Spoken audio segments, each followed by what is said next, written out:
ఆశాభావం ఆ పార్టీది. ప్రజల తీర్పే అంతిమ తీర్పు కాబట్టి వెయిట్ చేసి చూద్దాం. ఇప్పుడే కదా అధికారంలోకి వచ్చారు, ఇంకా తీరుతెన్నులు కూడా సరిగా అర్థం కావట్లేదు అంటున్నారు. వెయిట్ చేద్దాం. ఒక నిమిషం అండి. తులసిరెడ్డి గారు, good morning sir. Good morning మా. తులసిరెడ్డి గారు, ఏంటి ప్రతిపక్ష హోదా పార్లమెంట్ లో మీరే ఆ యొక్క ఏదైతే పాయింట్ కట్టుబడి ప్రతిపక్ష హోదా లేదు అని చెప్పి వెనక్కి తగ్గారు. కానీ ఏపీలో అటువంటి సిచ్యువేషన్స్ కనిపించట్లేదు. మేము ప్రతిపక్ష హోదా ఇస్తేనే అసెంబ్లీకి వెళ్తామని చెప్పి ఆ మాటకి స్టిక్ ఆనై ఉన్నారు.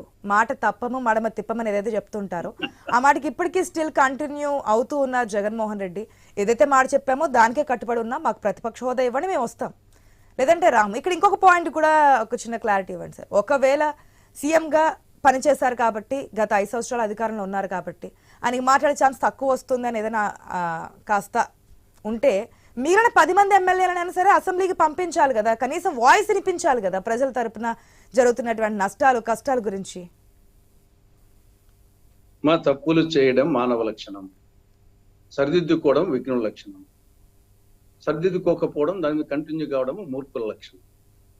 ఒకనొక తెలిసో తెలియకో ఆ నిర్ణయం తీసుకున్నాడు. దాదాపు ఈ యొక్క 8 నెలల కాలంలో విఘ్నత ప్రదర్శించి దాన్ని రివర్స్ చేసుకుని అనుకున్నాం. కానీ ఇప్పుడు మళ్ళీ నిన్న కూడా కలిసి చెప్పడం అంటే మూర్ఖులు తప్ప ఇంకా వేరే వాళ్ళు చేయరు. ఇక్కడ ప్రతిపక్ష హోదా అనేది నీకొక్కని కోసం పెట్టారా? ఇది సాంప్రదాయాలు రూల్స్ ప్రకారంగా జరుగుతూ ఉంది. ఏమిటా సాంప్రదాయాలు రూల్స్? లోక్సభకు కానీ అసెంబ్లీలో అసెంబ్లీలకు కానీ ఒక 10% వచ్చేసి టోటల్ సంఖ్యలో ఉండాలా. రాష్ట్ర ఎమ్మెల్యేల సంఖ్య 175, దాంట్లో 10% అంటే 17.5, అంటే 18 కావాలా. నీకు 11 ఉన్నాయి, 7 తక్కువ ఉన్నాయి, ఇవ్వలేదు. పోనీ ఏమైనా నీకు ఒక్కనికి చేస్తున్నారా? గతంలో 1994లో ఉమ్మడి ఆంధ్రప్రదేశ్ లో ఆ రోజు 293కి 29 కావాలా. కాంగ్రెస్ కి 26 వచ్చాయి, 3 తక్కువ. ఇప్పుడు 7 తక్కువ, ఆ రోజు 3 తక్కువ ఉమ్మడి ఆంధ్రప్రదేశ్ లో, కాబట్టి ఇవ్వలేదు. అప్పుడు పి జనార్దన్ రెడ్డి గారు, ఆయన CLP leader, Congress legislature party leader గానీ ఆయన బ్రహ్మాండంగా షైన్ అయినాడు. ఆయనకేం ప్రతిపక్ష హోదా ఇవ్వలే.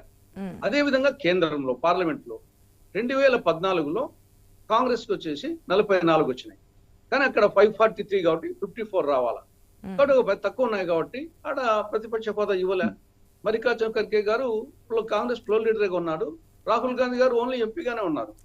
నెక్స్ట్ 2019లో 52 వచ్చాయి, 54 రావాలి, 52 వచ్చాయి, 2 తక్కువ, కాబట్టి ఇవ్వలేదు ప్రతిపక్ష హోదా.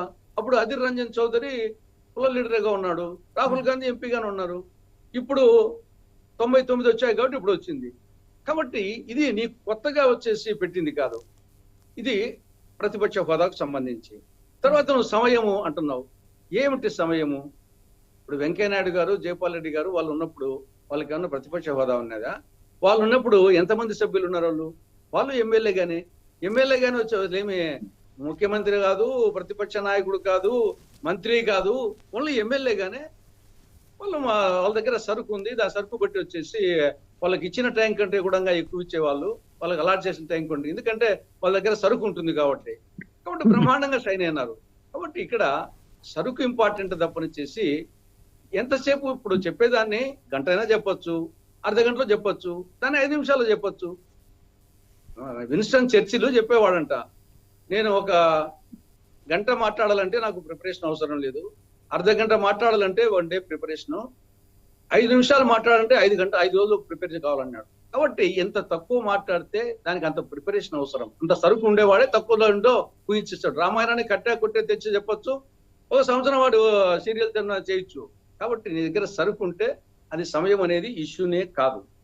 తర్వాత వచ్చేసి ఇంకా రూల్స్ ప్రకారంగా 60 రోజులు పోకుండా పోతే డెఫినెట్ గా వచ్చేసి సభ్యత్వం రద్దు అవుతుంది, దాని పర్యవసానం అలా చూడాల్సి వస్తుంది. తర్వాత గతంలో కూడా ఎన్టీ రామారావు, జయలలిత, కరుణానిధి, వాళ్ళు కూడా చంద్రబాబు నాయుడు, ఇదే జగన్మోహన్ రెడ్డి గతంలో కూడా కొన్ని సందర్భాలు ఉన్నాయి. కానీ ఆయన చెప్పే రీజన్ వచ్చేసి నాకు సమయం ఇవ్వరు కాబట్టి అనే రీజన్ కరెక్ట్ కాదు. ఏదో వచ్చేసి అవమానం జరిగిందనో మిగతా ఎమ్మెల్యేస్ పోయి నేను పోలేదంటే కనీసం కొంత దాంట్లో ఒక మీనింగ్ ఉంది. ఇక్కడ నాకు సమయం వేయలేదు కాబట్టి పోవడం అంటే ఇది మూర్ఖులు తప్ప మిగతా వాళ్ళు ఎవరు మాట్లాడే పరిస్థితి కాదు. కాబట్టి అది చిన్నపిల్లలు కదా, నాకు చాక్లెట్ ఇస్తే బడికి పోతాను వాళ్ళు కొందరు ఉంటారు, లేదా వాళ్ళమ్మ మెడలో ఉండే నెక్లెస్ ఇచ్చేగా నేను పోననే వాళ్ళు కొందరు ఉంటారు. ఆ టైపోడు, 2వ టైపోడు దానికి అర్థం లేదు, పర్థం లేదు ప్రతిపక్ష హోదాకు ఆయన అడిగేదానికి. ఇక రెండవది వచ్చేసి ఆయన విశ్వసనీయత గురించి చెప్పాడు. డెఫినెట్గా వచ్చేసి ఒక పార్టీ లీడర్గా స్థిరత్వం ఉండాల్సిందే. సాయిరెడ్డి పోయినా ఇంకోరు పోయినా అంతవరకు వచ్చేసి ఓకే.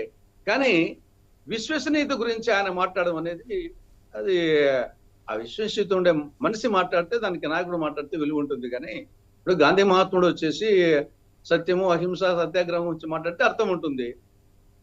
అటు కాకుండా వచ్చేసి గాడ్సే అహింస గురించి మాట్లాడితే, చింతామణి ప్రాతిపత్యం గురించి మాట్లాడితే, కీచకుడు దుశ్శాసనుడు మహిళా సాధికారత గురించి మాట్లాడితే ఎట్లుంటది. కాబట్టి విశ్వసనీయత నేనటువంటి వ్యక్తి విశ్వసనీయత గురించి మాట్లాడడం అనేది ఆశ్చర్యంగా ఉంది. ఇక్కడ ఆయన మాట తప్పడము మడమ తిప్పడము ఒకసారి కాదు, మొత్తం ట్రాక్ రికార్డ్ చూస్తే ఫస్ట్ వచ్చేసి వైఎస్ రాజశేఖర రెడ్డి గారి మరణానికి కారణం వచ్చేసి రిలయన్స్ అధినేత ముఖేష్ అంబానీ అని చెప్పి ఆయన అవుట్లెట్స్ ను షాపులను నాశనం చేసి ఆ కేసులు ఇంకా నడుస్తున్నాయి అని చెప్పి అదే ముఖేష్ అంబానీ రికమెండ్ చేసిన పరిమళ నత్వానికి వచ్చేసి రాజ్యసభ సీట్ ఇచ్చారు. ఇది ఆయన విశ్వసనీయత. రెండవది రాజధానికి సంబంధించి ఆంధ్రప్రదేశ్ రాజధానిగా అమరావతిని హృదయపూర్వకంగా ఆహ్వానిస్తున్నానని చెప్పి ప్రతిపక్ష నాయకుడిగా ఉన్నప్పుడు ముఖ్యమంత్రి అయిన తర్వాత దాన్ని మార్చాలని ప్రయత్నం చేసినటువంటి వ్యక్తి. అది ఆయన విశ్వసనీయత.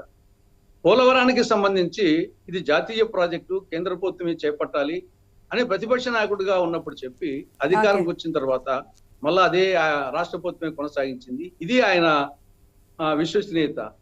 కాబట్టి ఇంకా మేనిఫెస్టోలో ఉద్యోగుల విషయంలో కానీ నిరుద్యోగుల విషయంలో కానీ నాకు 20 పైచులకు ఎంపీల నుండి కేంద్ర మెడలు వంచి ప్రత్యేక హోదా సాధిస్తా అని చెప్పేసి అన్నిటికీ మళ్ళీ రీజన్స్ చెప్పుకుంటూ వచ్చారు ఏం జరిగింది ఏంటి అనేది. దానికి ఏముంది, ఇప్పుడు వివేక హత్య ఏమని చెప్పిన సిబిఐ ఎంక్వైరీ కావాలని ప్రతిపక్ష నాయకుడు ఉన్నప్పుడు సిబిఐ ఎంక్వైరీ కావాలని అడిగి దీనికి సంబంధించి మాట్లాడారు తులసిరెడ్డి గారు. అంటే బాబాయ్ హత్య గురించి కాదు కానీ మామగారి హత్య గురించి మాట్లాడారు. వెన్నుపోటు ఆ రోజు పొడిచారు, సొంత మామనే పొడిచినటువంటిది అనేది. ఎందుకంటే ఇప్పుడు టాపిక్ తీయట్లేదు, మళ్ళీ పూర్తిగా అటుపక్క డైవర్ట్ అవుతుంది కాబట్టి ఈయన గురించి మాట్లాడుతున్నాడు వచ్చేసి. ఆయన గురించి మాట్లాడితే ఆయన కూడా ఉంటాయి, మా గురించి ఉంటాయి. ఈయన విశ్వసనీయత గురించి మాట్లాడుతున్నాం కాబట్టి ఈయన గురించే మాట్లాడుతున్నాం.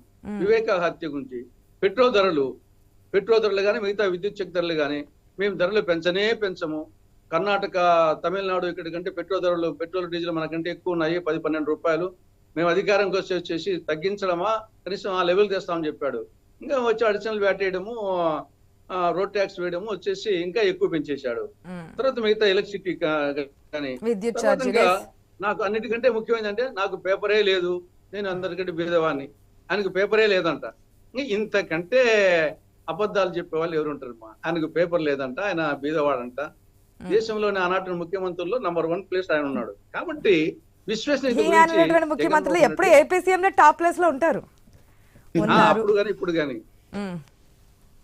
కాబట్టి ఒకటి సాయిరెడ్డి విషయంలో కానీ ఇంకోరి విషయంలో కానీ ఆ స్టబ్బర్నెస్ అవసరం. నాయకుడు అనేవానికి డెఫినెట్ గా వచ్చేసి నేను దాన్ని అప్రిషియేట్ చేస్తాను ఆ విషయంలో. కానీ జనరల్ గా వచ్చేసి ఆయన విశ్వసనీయత అనే దాని గురించి మాట్లాడితే కొంత ఇవన్నీ జ్ఞాపకానికి వచ్చాయి, అవన్నీ రిమైండ్ చేస్తున్నాను అంతే. ఓకే రమేష్ గారు, గుడ్ మార్నింగ్ సార్.